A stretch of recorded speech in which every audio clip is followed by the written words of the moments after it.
Good evening. It is March 24th, and this is Google Rocks number 69. Another great session coming up because we're going to be talking with Lisa Mireles, who is the school renewal specialist for the DOE, and she's stationed or headquartered or lives on Kauai. And also we're going to be talking with Jessica Kerber, who's the tech coordinator at Hanalei Elementary School. And Michael Fricano is joining us as well because he has done EdCamps, and that's what our topic is today. It's EdCamp Kauai. And Melanie Ching is also joining us. She's from Waialae Elementary School. And so now that I've done the brief introductions, if any of you would like to add, if Melanie and Michael, if you would like to add, and then Jessica, and then we'll have Lisa add, and then start the ball rolling. Does that sound okay? Sounds great. Yep. Okay. So Melanie, would you say who you are, please? A little bit more about yourself. I am Melanie Ching, the technology facilitator at Waialae Public Charter Elementary School. This is my second year as a technology coordinator there, but I've been in education for about 16 years now. Okay, great. Michael? Everyone, I'm Mike Fricano, and I'm a Tech Integration Specialist at Iolani School, and EdCamp Honolulu co-founder and committee member. Okay, Jessica? Hi, I'm Jessica Kerber, and I am the tech coordinator at Hanalei Elementary, currently on maternity leave. I also am the project manager for HST Kauai, a little subgroup here on Kauai. And let's see, I've taught here on Kauai for the past 4 years. And before that, I taught in New Jersey for 3 years doing regular ed and special ed. And right now, currently, besides doing the project management, I'm running after-school clubs with digital design and 3D printing. So that's my next endeavor. Yeah. Awesome. Great. Lisa? Hi, I'm Lisa Mireles, and as you mentioned, I'm currently the school renewal specialist for the secondary schools here on Kauai. Prior to that, I've done a variety of things. This is my 26th year in education. Started out as a secondary social studies teacher and then worked abroad for 9 years in international schools, and we started the first one-to-one laptop school in Asia in 1999. So I've been doing one-to-one and laptops and technology for a long time. And I was principal of an inquiry-based elementary school here on Kauai for about 6 years, and then had to stop to finish my dissertation. I'm on the HST board with Michael. I teach leadership for learning for Chaminade. I teach technology for educators for Regis University. And, we were so inspired at the School of the Future conference a couple years ago that we started a HST Kauai subgroup. We had kind of a group of us there. And about 6 or 8 weeks after we had our first meeting, Jess invited me to another meeting to meet some potential funders that wanted to invest in technology and education on Kauai, and were wondering how to accelerate the impact and the infiltration of technology on Kauai, because it really is not as well developed. We don't have the infrastructure. We have 16 public schools here, and I think 9 of them don't have enough bandwidth consistently to even do the programs that we have. So it's challenging here out on this little island. So everything's a lot of things. So then we started a HST Kauai subgroup when we got a grant to build technology and education leaders on Kauai. And that included a lot of professional development, attendance at the Kamehameha School's technology conference, sending a couple of people to ISD, sending like 13 people to Schools of the Future last November, and to EdCamp Honolulu. And doing an EdCamp on Kauai wasn't in our grant, but we were really inspired by how awesome Honolulu was, and everyone that we took said, we can do it, let's do it. So we're just doing it, and Jess has been amazing. So we're excited to share a little bit. We'll let Jess share more about the actual event, but that was kind of how we got to let's do an EdCamp on Kauai now. So we're stoked. Yeah. Awesome. That's really cool. And tell us a little bit of, oh, here comes Holly Gates. Holly Gates will appear. She is the Haiku Elementary librarian. Hi. And she's a regular. Great. Hi, Holly. She'll be on, I suppose, soon. So tell us about the EdCamp. When is it going to be? Is it free or do we have to pay? And who can come? And do you have slots still? And all of that. We'll let Jess answer. Well, you know what? Some people don't even know what an EdCamp is. Could you tell us what an EdCamp is? A lot of people. Yeah, a lot of people. Yeah, that's one of the challenges here on Kauai.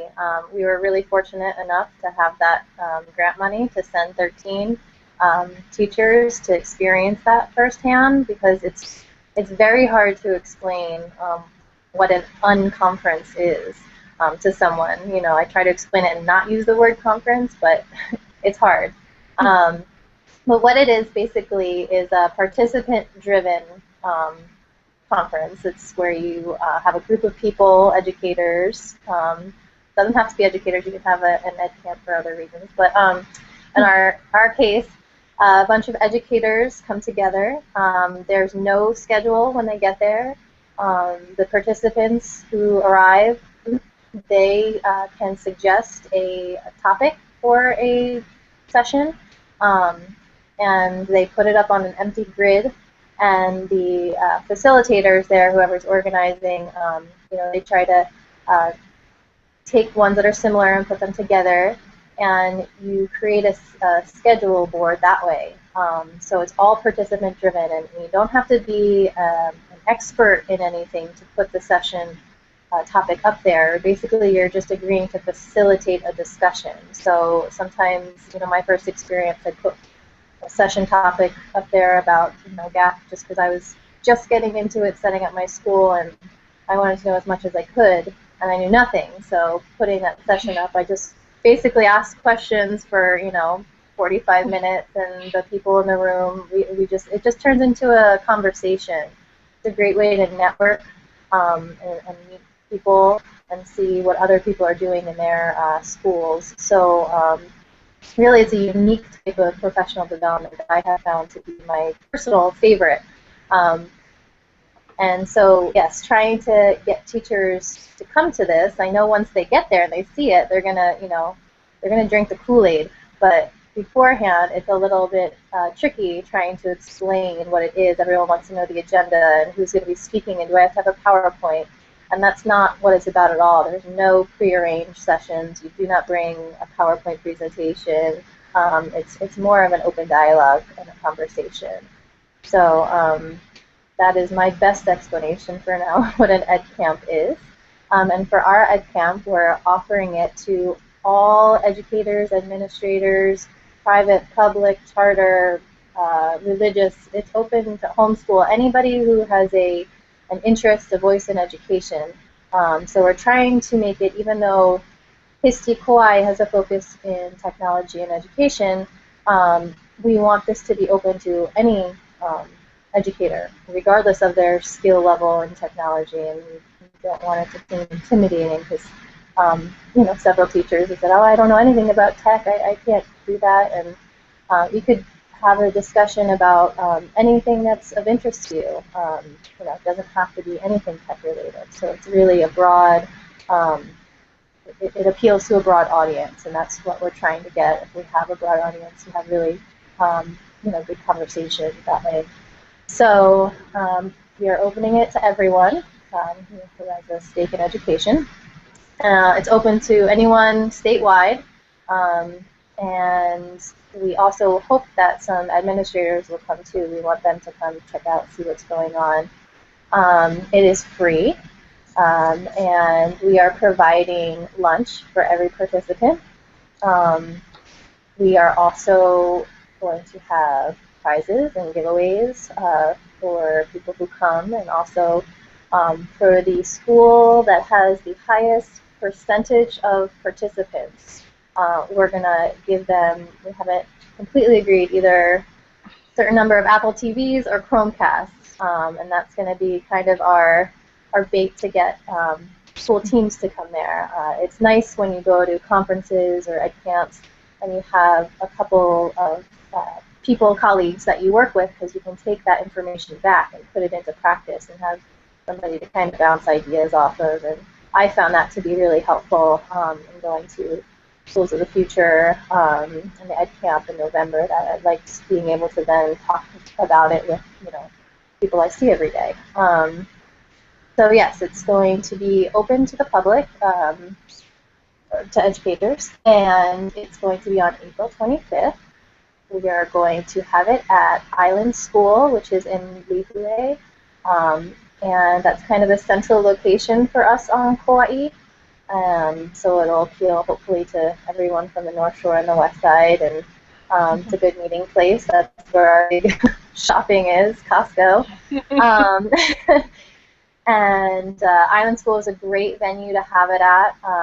It's the setup is going to be really great. I was there a couple of weeks ago for a planning meeting just to see the layout, and all the classrooms are kind of set up in a square around a centralized location, so all the breakout sessions will be within eye shot of each other, and it's a really nice campus down there. So that will be good, and we are hoping to get 100 people signed up, registered. Right now, as of 2 hours ago, we had 41, I checked, so I'm pretty excited. I'm very happy with that number. Again, we're a small island, so getting big numbers is not an easy thing to do, but I really think we can get close to that 100 mark.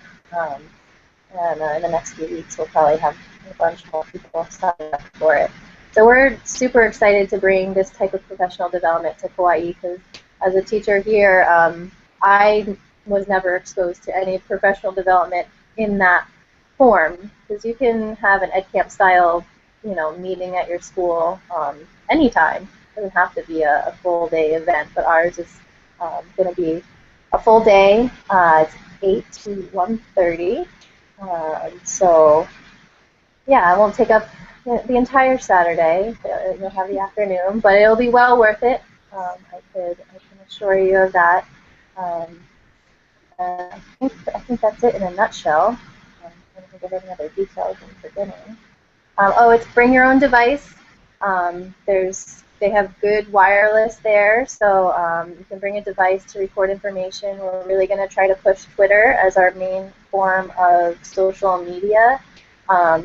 That's another goal here on Kauai, is kind of to expose people to Twitter and using social media for PD, creating your little learning network via social media. I know it's helped me a lot in the past, and trying to get that out there to some of the teachers. So that'll probably be a session at EdCamp. I'm sure someone will put it up there.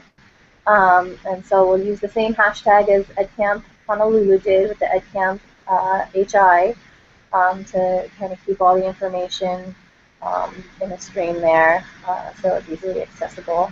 And all of that information can be found on our website, which we created, www.edcamphawaii.org. And on the website, you can find all the details. The registration form is on there. There's information explaining what an EdCamp is. There's links to places to stay. I added the Courtyard Marriott today. That's a Kama'aina, friendly place. And what else? There's some testimonial from some of the HST Kauai people who went to the EdCamp Honolulu. There's some other links to information you might need, got directions, map of the campus, all that good stuff. So everything is pretty much we're trying to house everything on that website to direct people. And there's a place that sponsors can also sign up there, and we have a page to show who our sponsors are right now. And so yeah, that's our home base for our information at this moment. And there are 3 sessions, or how many? I know I've been to ed camps where there are usually 3 separate sessions. Is that how yours is going to work? Yes, 3 sessions. Yep. And depending upon how many people come, will determine how many workshops are going on during that session. Yeah, depends on the amount of people. Yeah. I just wanted to let people know who are viewing that you can ask questions via the Q&A. We'll be glad to answer them. So go ahead and ask any questions you like. Lisa, anything to add about EdCamp? I wanted to add just two key things. I think Jess did a great job kind of giving the synopsis. I think for us, the main thing is that teachers always get professional development that other people think they need done to them. And so, and that especially happens, when you're working within large public systems. And so we really wanted to we think this is a way to model sort of ways that they can do their own faculty meetings, ways that they can work in their classroom, kind of go from a student-centered perspective. And for an EdCamp, the teachers are kind of students, so it's student-driven, right? It's by their interests, by their needs. So it's more customized and personalized, and I think that's a basic premise, and one of the talking points I use when talking to people about it is you can come and talk about something you're excited about sharing with others. You can come and ask about something you want to learn more about, and it's fun to connect with other people that are like-minded. The second thing, I think Jess talked a little bit about getting the school leaders there. On Kauai, we do have the Kauai Educational Leadership Alliance, which was an initiative of our CAS, bringing together just the principles of private-public homeschool charter. We have about 18 members. I'm their facilitator. I have been for about 3 years, and they're really going to help us. I talked to a lot of them today. Promote this within their schools, and a lot of them are planning to attend.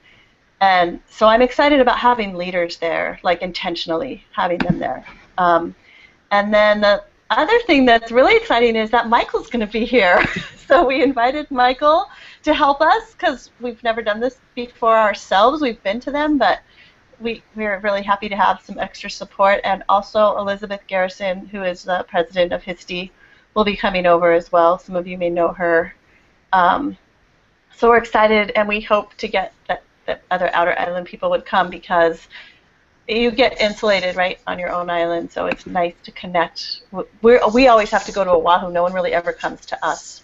So we'd love to have people come to us and share their expertise, and we hope some of them can take the lead and model how to do some of these sessions. The last thing was we've been working with connecting with other like-minded groups, so Jess has been great. We went to a maker meeting on Kauai. There's a Kauai maker movement, and they're not educators at all. Like, we walked in, and they were like engineers and business people. They work at the base, or they work for some of our big food companies or different things. So it was really fascinating to connect with them, and we attended their meeting, they attended ours, and we're hoping that they're also going to come and do a session on the maker, what they're going to do with Maker, we hope. So we have a lot of fun things planned, I think, for that one little 5-hour thing. That should be good. Yeah, so that was my add-on. Michael, I know you're bursting to say something, Michael. I know. I just do it. I'm just excited that the EdCamp movement is growing, moving off Oahu and gaining steam on the outer islands. So I'm really excited to be a part of it. I'm excited to see how it goes on Kauai. And I just want to say I thought it was a really good idea to offer a prize to the school with the most participants. I think I might steal that one for the next EdCamp. Mm-hmm. It's a great way to get schools to participate. So I'm excited to see how successful that idea is. You could do that in the school too. The people from the department with the most participants, that would work on a small basis. I'm already thinking about how that would work at my school. Prizes, get some people there. Yeah, that's our marketing strategy. Offer cool prizes. Like the Apple TVs, they just dropped in price, and then Chromecasts are really cheap too. So we're just chewing on which one to go with, or give them an option, or food's always good too. We all have to eat, so a nice catered breakfast would be, an incentive to get there. But yeah, we'll work out those details. I also, speaking of the EdCamp movement, I got to speak to Kristen Swanson today, who is the founder of EdCamp, of the EdCamp Foundation. She started the movement, and I was really fortunate this summer to be able to go to ISTE, and there she held a session one afternoon on EdCamps, and I got to go and I met her and, you know, met a bunch of other, you know, like-minded people who either had done an ed camp or wanted to do an ed camp, and the whole session was run like an ed camp. It was awesome. And so I got to speak with her today for a little bit, and I kind of gave the rundown of where we were at and what we were doing, and she was so stoked that, you know, she knew about the Ed Camp Honolulu, and she was really excited that we were doing one on our island too. And she, you know, gave a lot of good words of encouragement, kind of settled my nerves a little, because going into this for the first time, ed camps, they're not, you know, monumental. It can be really simple, but they're still the devil's in the details and trying to get everything. So it was great to talk to her and run, you know, run our spiel by her and see what she thought. And, you know, she was, you know, saying that we're in good shape. So yay, Lisa. we're on the right track. And she is actually going to check. There's, for anyone else who's wanting to organize an EdCamp, Michael actually had passed this along on the EdCamp Foundation website. They had a blog post about EdCamp in a box. So the EdCamp Foundation gets a lot of people want to donate to the foundation, so they have this pool of money, and then you know, they were trying to figure out, well, who do we give this money to, which EdCamp or why, and what do we do with it then? So what they decided to do, one of their things is going to be EdCamp in a box, where you apply. They do it quarterly, so you apply, and then they make a selection. And I don't know how many they do a quarter. I guess it depends on their money. But basically, they send you all the startup needs for EdCamp, things like name tags and folders, and just the little things that are sometimes difficult to fundraise for. So you get your basic needs in a box delivered to you.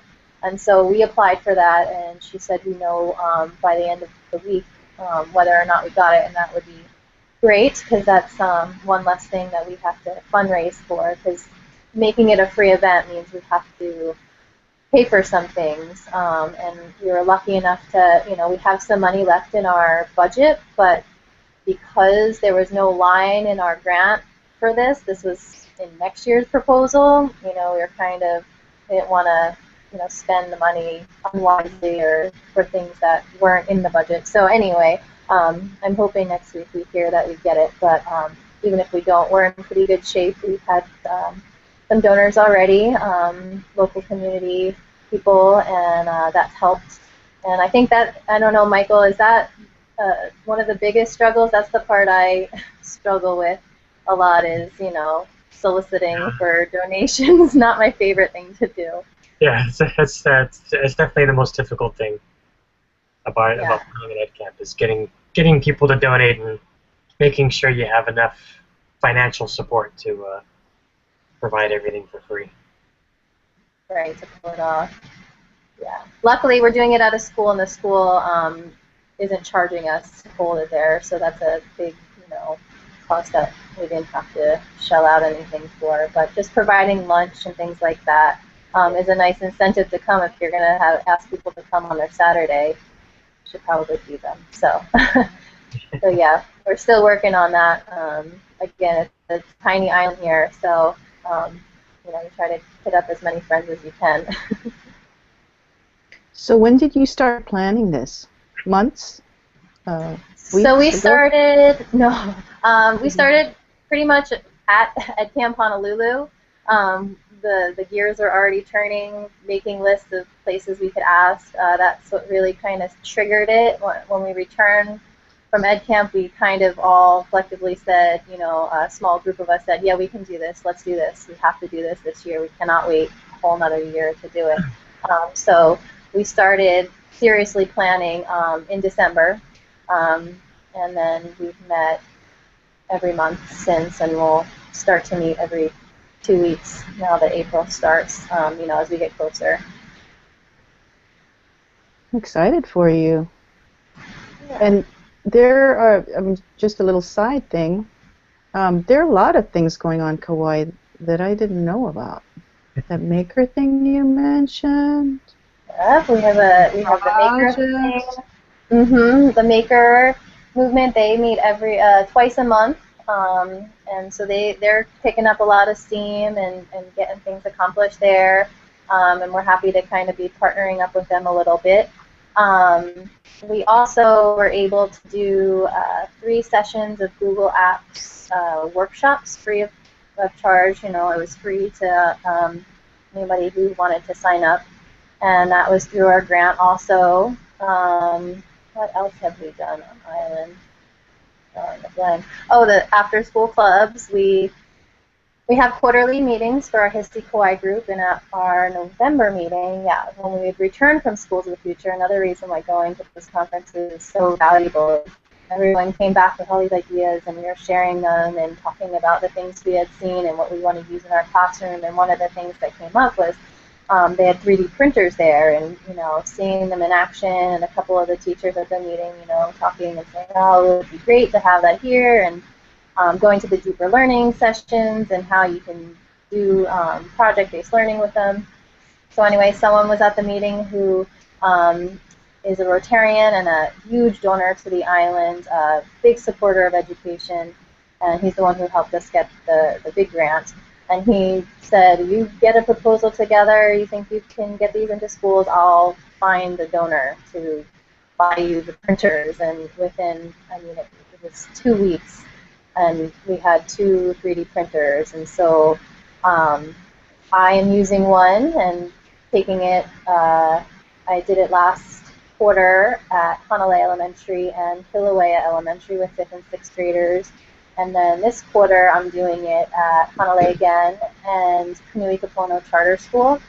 So that's been one of the most rewarding things I've ever done because it's a club and the kids are totally into it. It's project-based learning at its finest. I use the design thinking model to do it. And so, again, that's one of the opportunities that's come up being a part of HST Kauai. I'm very thankful for. So we've got that going. And the other one is a MakerBot, and that's housed at Island School. The technology coordinator there, Nathaniel, he's also on our EdCamp team. And he is kind of overseeing that one, but that one is open to be signed out by any school on Island, by any HST member on Island. So right now, I think it's actually at St. Catherine's School with another one of our EdCamp members, Melanie, and she's using it with her 5th grade class. And so we're trying to get this technology out there, trying to, get the technology, get the good instruction, and get it into our school so our kids get a chance to experience that. Lisa, is there anything else we're doing? There's 2 things.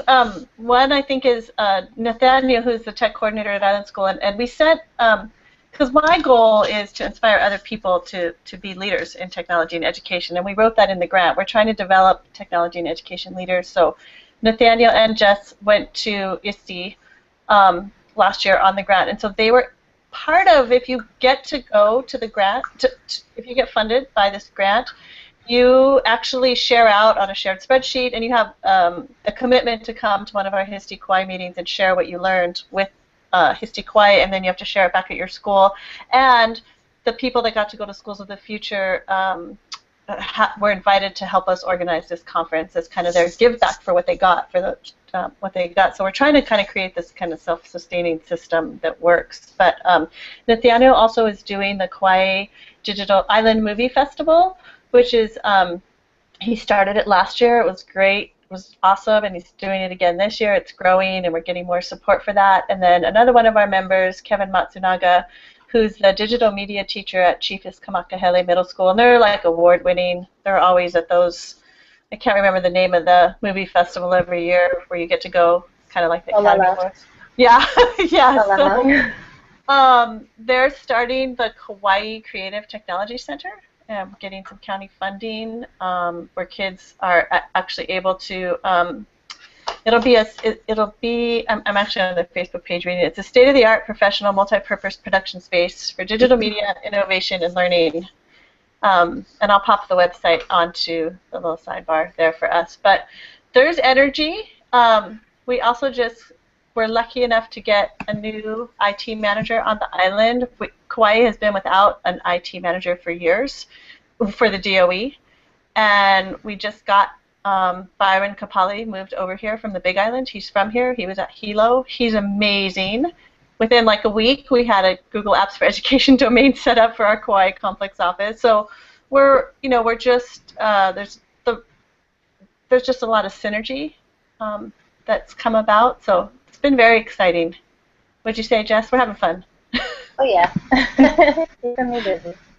We're having fun.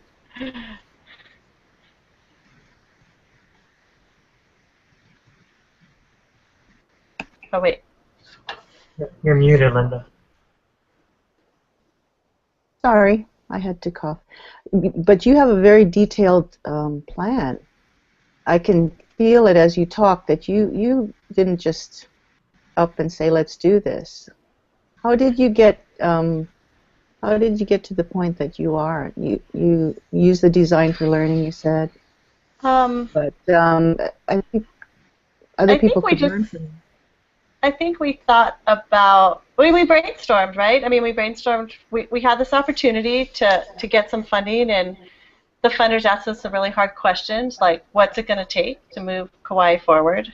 And we really thought that it had to be outside of just the system, that it had to be something that transcended the DOE public-private independent charter. We had some traction already because of KELA, which is the Kauai Educational Leadership Alliance that I mentioned, that was for innovative school leaders.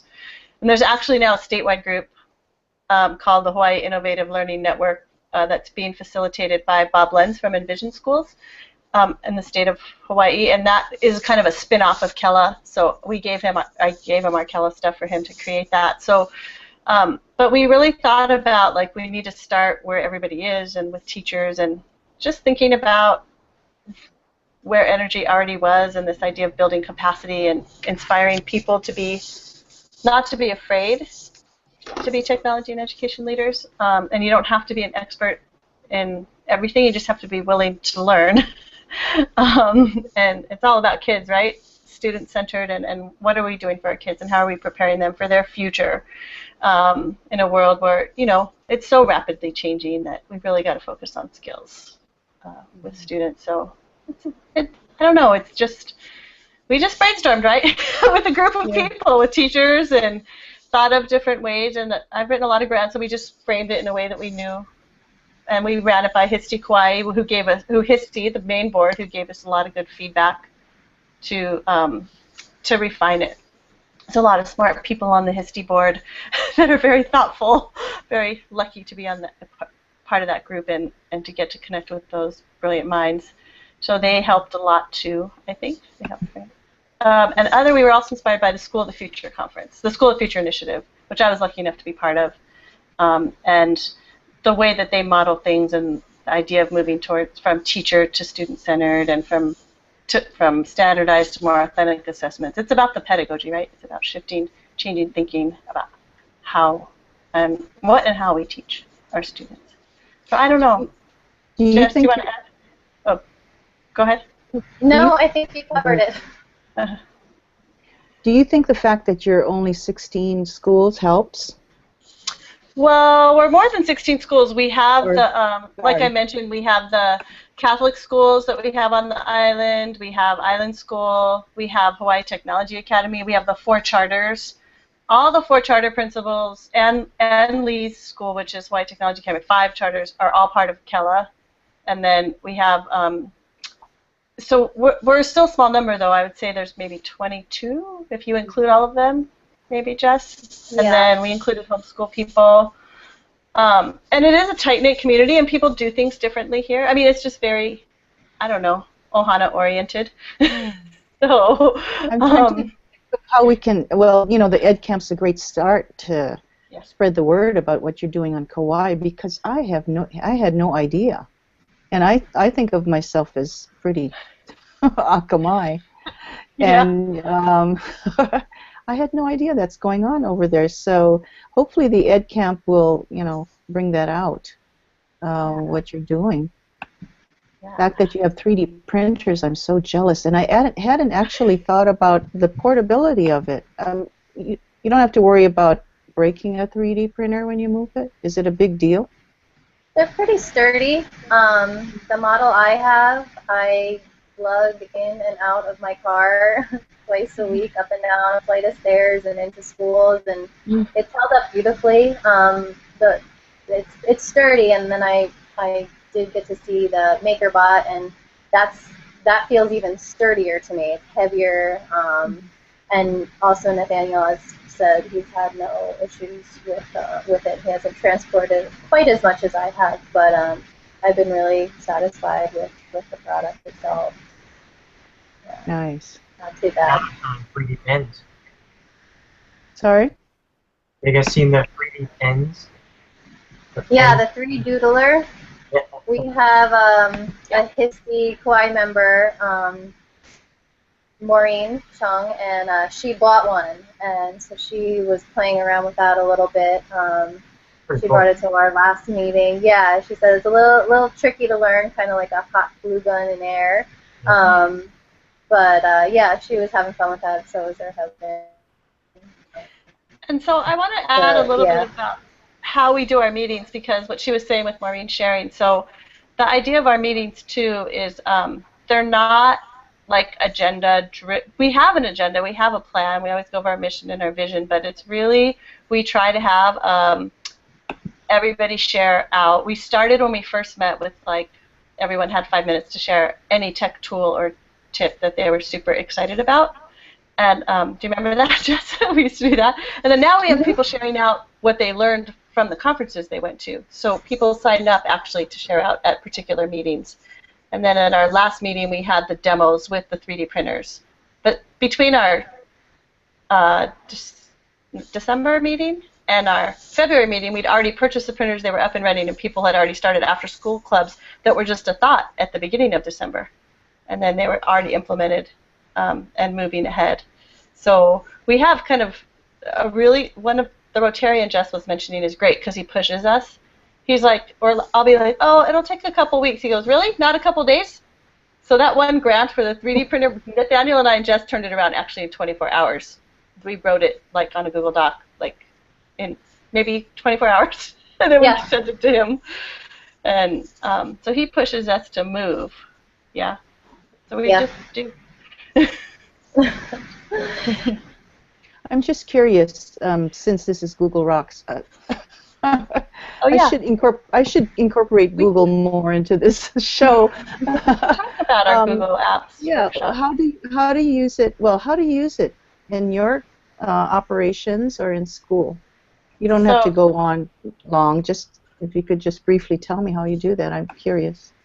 Well, two quick things. I mean, Jessica and I do everything ourselves with Google and with Nathaniel and our members. We have everything that we are working on, all our agendas, all our notes, our budget, our grant proposal, everything's been done that way. So we use that to help us manage the actual group, HST Kauai. And we also wrote a component of our grant was to offer free Google Apps for Education training on Kauai. So we have two trainers. One is Nathaniel, and one is my husband, Dave Mireles, and then I help out when I can. And we've offered Google 101s, we've offered Google Forms, so we've done 3 sets of those workshops. We're not going to do in this fourth quarter because of EdCamp. We'll do it in the summer. So we're also trying to push out that PD to people. Is that on the weekends or during the school? We have them on Saturdays. We're thinking about different ways we might offer that for next year, and maybe I'll let Jess talk about that. We're just now brainstorming year 2. Yeah, we're in the process of brainstorming how we can improve on what we did this year. And one of those things is when we offer workshops, a lot of the feedback that we got our last meeting, and I sent out a survey for everyone to fill out to give us some information for year 2, was, what do you want? What do you want us to do for you? What can we do to help you? And at the top of the list for most of the people was in-school trainings. People want it to be work embedded, giving up of Saturdays, sometimes difficult. We've all got lives outside of school and kids, and so Saturdays are tough. They're tough for me. So one of the ideas is doing it after school or during a faculty meeting time. The only tricky part about that is that we are trying to, grow leaders here. So the two facilitators, Nathaniel and Dave, are both teachers. So really hard to get them out of their obligation to go to a faculty or leadership meeting at their school to go and do a workshop or a presentation at another school. That's kind of a tricky situation. So we've got to kind of brainstorm a little bit on that and see how we can incorporate it, make it more accessible for a greater amount of teachers, because that's one thing. The funders always want to see the metrics and the numbers, and we want to improve on what we did from this year till next. So that's one of the things on our list of things to try to tackle. But the feedback from the Google workshops was fantastic. I mean, all of the sessions, like Lisa said, we ran 2 101s. They were 3-hour sessions, in-depth and personalized, completely personalized. So when the participants arrived that day, the presenters were great about, gauging their ability and going with it. I know one of the sessions supposed to be classroom or forms, and the people that got there all were brand new to Google, could barely open up their Gmail. So obviously, the presenters took that into consideration, said that cannot be the direction we go today. Let's just break it down to a 101 again, and that was great. Thankfully, it wasn't a huge group, so it didn't, upset too many people, and they were able to customize it for them. So we did that. We've done classroom. And yeah, I mean, we're just starting to lay the groundwork here on Kauai for Google Apps. A lot of the schools are using it or trying to use it, and we're trying. District is now on board, yay! So, so that will start to trickle down. We've already kind of started the rumblings down at the bottom with us teachers and trying to use it and getting it in, and now we'll have it coming from both sides, hopefully. And we want to, push the use of it because I think it's one of the greatest things since sliced bread. I love it. As far as communicating, collaborating, and I've used it with my kids and using it to run this Misty Kauai, and most aspects of my life have something to do with Google Apps. I don't know where I'd be without them. So yeah, big fan, and we're going to keep pushing for it next year for sure. Linda, I wanted to mention 2 schools that I'm really excited about as part of. Both those principals are part of Kela. There are 2 Catholic schools, St. Teresa's and St. Catherine's, and both of them one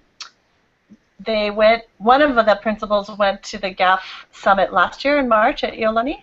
I was at Iolani last year too, and she came back and she went for it. She went for Chromebooks and she went for GAF, and they're completely up and running. And then this year, St. Teresa's, the principal there, Mary Sims, they're both so inspiring and so forward-thinking.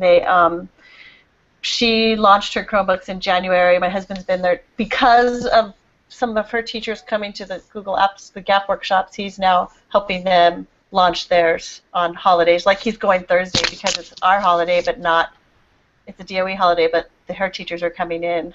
So he's trained them, and we've got them moving ahead. So that is happening as part of this overall bigger picture of what we're trying to do. But we know that there's a lot that we can do and that a lot that people are excited about. We're just trying to do the things we know we can do. So GAF, 3D printing. I had a heart attack when we went in that direction, but everyone was really excited, so we're like, let's do it. I don't know anything about it, but I don't have to. You just have to be open to allowing things to unfold and creating the conditions for change to happen. And so that's part of what we're trying to do. Said it right there. The deep thought just happened right there when you said that. I think that's true in a lot of cases. Yeah. Let it unfold. Yeah. Yeah. So this Google Apps has been over the course of what would you say 3 years, 4 years developing? I'm just curious to know how other schools have worked that. 5 years Well, maybe. I think it just depends on the school. Like Kauai High is probably the one who started first, and they're more than one-to-one. I mean, at their school, and their teachers are using it. Probably the most advanced on the island. Um, and then other schools have come on with their domains. But I would say Kauai High, I think it was really getting the 12-13 school year. So this has happened actually kind of rapidly. Those two examples of the Catholic schools were just within the past year, right? We kind of did a little survey today. I think like 4 of my 6 secondary schools in the public system have GAF. Island School has it. 2 of the charters have it. The Hawaiian focused. Hawaii Technology Academy has it. So, yeah, I think it's more than the last 3 years. And teachers are still just learning. I mean, I go to some schools and it's like, how do we open the email? Yeah, what's the calendar feature? So it's just everyone's at different places. Yeah, as long as they're on the spectrum and going forward, it doesn't matter where they are. Doesn't matter. I mean, and you never get to the point where you're finished, right, with Google because they change it as soon as you learn it. And within schools, there's a spectrum of expertise. But what we're trying to do is get people not to be afraid to try. It's been fun to do that. Right. Well, I feel that your enthusiasm. We're very lucky we have Jess. We're very lucky we got the grant. We're very lucky we have Jess as our project manager. We're very lucky that we're able to. It's really kept everything moving because all of us have a million commitments, but we care a lot about this, so it's a priority. Nice. So, she's the best. Cool. Yeah, I got that she does a lot. That is awesome. I know. Now both of you mentioned some links, and maybe we can put that on the show notes, even though they might not have to do with EdCamp Kauai. And I did get the 2 that were in the chat, so I can put them in as well. Great. But that'll save me some time going over and seeing what was mentioned. Any questions, Melanie? I know Melanie is interested in makerspaces. I was actually wondering a little bit about how to organize it on a smaller scale because for our school, last year we did 3 days of PD that were pretty much whole faculty, but this year we're kind of at a place where everybody's needs are very different, so it sounds like an EdCamp would be a really nice way to kind of meet those different needs. But I don't know if they're at a place yet where they would understand what the EdCamp is, so if we could do it maybe like a faculty meeting time, but I don't know if you had any suggestions on how to kind of organize that. I was, prior to coming to the DOE, I was working with the Hawaiian Focused Charter Schools and I would do the principal PLC. And I changed the principal PLC model to include a half day of EdCamp style PD, where people brainstormed the topics that they wanted to facilitate discussions around. We called it Amp It Up, like amplify your practice. And they loved it, and it was amazing. And we just said, we had about 20 people, so we said maybe 4 topics at a time, and we'll have 4 groups happening. Let's see if that works. And we just kind of modeled the same way an EdCamp does it, and then they had the conversations, and then each group sort of shared out what the big takeaways were from their dialogue, and we put those up, and then that sparked even further whole group conversation. So depending on the number of people you have, you can do it, and people get excited that they get to kind of set the agenda. So that was the way we did it that was successful, and I'm trying to push that out at the DOE with the principals, and it's always how I do my Kela group. The Kela group is all their topics, their facilitation. So you just have to be ready for whatever, be open to, you're not going to be able to control the topic, so you got to be really good with that, right? So getting your administrators or school leaders to be okay with that and to trust it. At Kauai, we also did what we called appy hours every Friday. They had PD. And so for a quarter, different people could propose different topics. And so you could do, like, you had to do 8 sessions, 8 Fridays. And then they put them up as a menu and then on Google, and then other people just signed up. And you didn't have to go to the same one all 8 sessions. So all the people that led them, made them like standalone units, right? So that someone could just come in that week and get something that was amazing. So those were usually led by 2 or 3 people. Then every quarter, different people offered different. So that's, again, teachers pushing out their own, what they want to learn about or what they want to share. So that's another approach. Yeah, it's kind of 3 different ways of allowing people to kind of set their own PD agendas. Yeah. Did that help answer? Yeah, it does. Not necessarily call an EdCamp at your school, but just taking the model and applying it to your school level PD can be extremely effective. And I think for the most part, you get a pretty positive, pretty positive outcome out of the experience.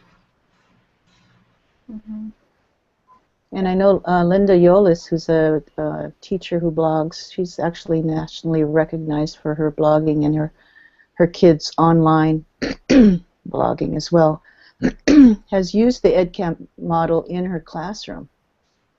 So, you know, it can be definitely a great thing to use with students as well. Yeah. Right. And Melanie, I think your question would be a perfect one. If you came to EdCamp Kauai, you could post that up as a topic, and you would get all sorts of ideas, I think. Teachers. It'd be a perfect one to come and... I'm going to throw it out to my colleagues and see if anybody wants to head over to Kauai for the day. Yeah. You can join in. Yeah, we'd love it. We'd love to, like I said earlier, we'd love to have people from the other islands because we need to, you know, diffuse information, and we are an island chain, and it's a little harder. Yeah.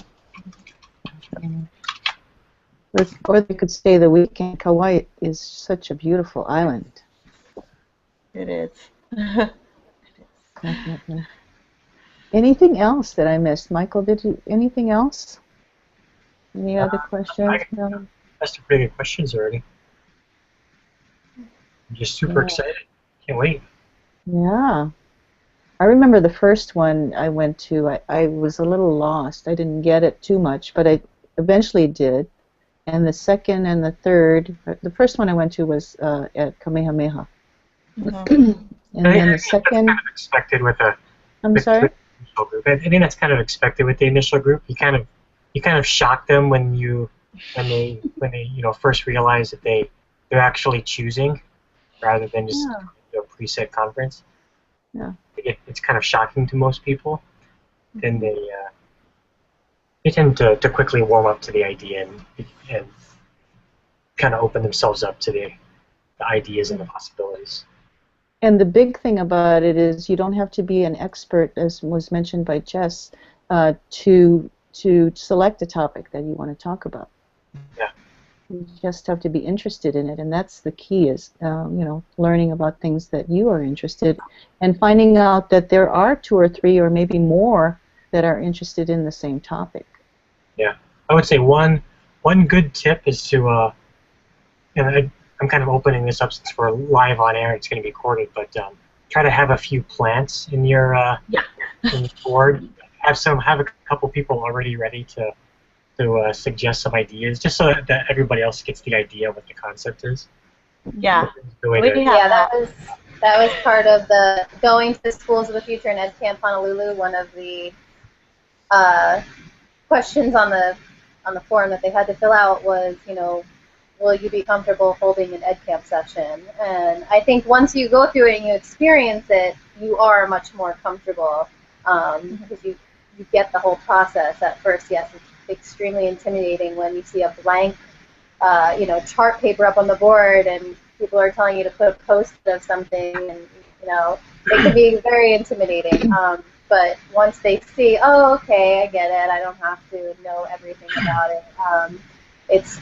It just flows. Everyone I've been to has just flown really nicely, and that's the other thing about ed camps. If you go to a session that's not what you want, you just get up and walk out. There's no, that's not bad etiquette. That's actually what you're supposed to do. So I've had some great discussions when groups got too big and we had to break into two, or I walked into the wrong one and I just sat and listened for a minute. Found some really interesting information that way. So yeah, we have our 13. The 13 people who went to Schools of the Future, we're counting on them to have at least 13 sessions up there. So we'll see. Again, we've invited, the makers to come. I also met a marine biologist who is really trying to get into more schools, and he, gave me his DVD and explained what he did, and it sounded amazing. And I thought immediately, I was like, you need to come to EdCamp and do a session on how to integrate marine biology on Kauai into the curriculum. And he's all about it. So people like that, I'm hoping to get a few people outside of maybe the actual school that can give you a unique perspective, because that's always refreshing. Right. And what I found afterwards is, during is meeting people of like-mindedness and following up on it, becoming friends with them, following up on the topic, knowing that they're there to support you if you want to try something at your school. I mean, that is huge to have. The people, of course, make conferences as far as I'm concerned, or on conferences as well. Just knowing that other people that you didn't think about, are interested in the same thing as you, it's very, very neat. Yeah, the networking is huge. Yeah. Yeah. And I think even at EdCamp Honolulu last year, I wasn't planning on putting up a session, but when people got there and I was kind of walking around tables saying hi to people and listening, and I heard so many people say, like, how do you set up the Twitter? Like, how does the hashtag work? I heard all these conversations about it. So then I put up, like, how to, do a PLN with Twitter, and just ended up doing a session because I felt that was a need of the people there, right? It just kept coming up. So I'm like, well, let me throw it up there and see if anyone comes. And I did have, a number of people come to that, and it was great, but it was very spontaneous based on the need right in the moment. And so that can happen too. That was kind of fun, actually. But there was a lot of other sessions that I was like, oh, I can go that, seems like a need. I do know how to do that. I could help them with that, right? So it's like, I should do it. So that can happen too. So lots of exciting things can happen. Neat. Fun. Well, I'm actually thinking of possibly going over to Kauai. I'll have to arrange with a family member to pull him over, maybe see if he wants to go. Yeah, spend the we'd weekend. love That would be kind of cool. Yeah. We'd love it. Yeah, thank you. And anything you guys can do to help spread the word. Definitely. We have a flyer that we can put the link to, maybe Jess, in that notes hangout thingy, the session notes. And then tweet it out, G-post it out. Yeah, and we can tweet it out, and yeah, I've done a little bit of that, so I can do it again, so everyone can, resend it out again. But it's really about, I think, one-to-one conversations with people, asking them to come, because it's the first time we've done it. So trying to get some flyers printed so I can carry them everywhere I go and hand them out to people. So that's my strategy for April. Yeah. Nice. Yeah. Okay, anybody else have any parting thoughts? We're at the top of the hour. It's been a wonderful hour. I've learned a lot. Before we go, thank you so much, Jessica and Lisa, for coming on, and Melanie and Michael, of course. Thank you. Yeah, another great show. Yeah, we want to really thank you for giving us the opportunity to talk about it's fun. It helped us too. Yeah. So it was great. I'm always open to spreading the word of good projects, and that this is definitely a worthy project to spread the word about. Yay, we're excited. Okay. And Kauai is fantastic. That just blows me away how much is happening on Kauai, and I did not know about it. There's got to be a way where we can share, besides Google Rocks, but share more. I don't know. I just I don't know if it's because I'm in a private school, or maybe the DOE is aware of it, but I wasn't. So now I am enlightened, and EdCamp will definitely put the word out for people. So I will definitely promote it for you. Glad to do that. Thank you. Thank You're you welcome. very much. Okay, well, You're thank you welcome. guys. Okay. Yeah, thanks So we're for going joining to us. say aloha for now, and take care, everyone. Thanks for coming, everyone, and see you next week. Bye.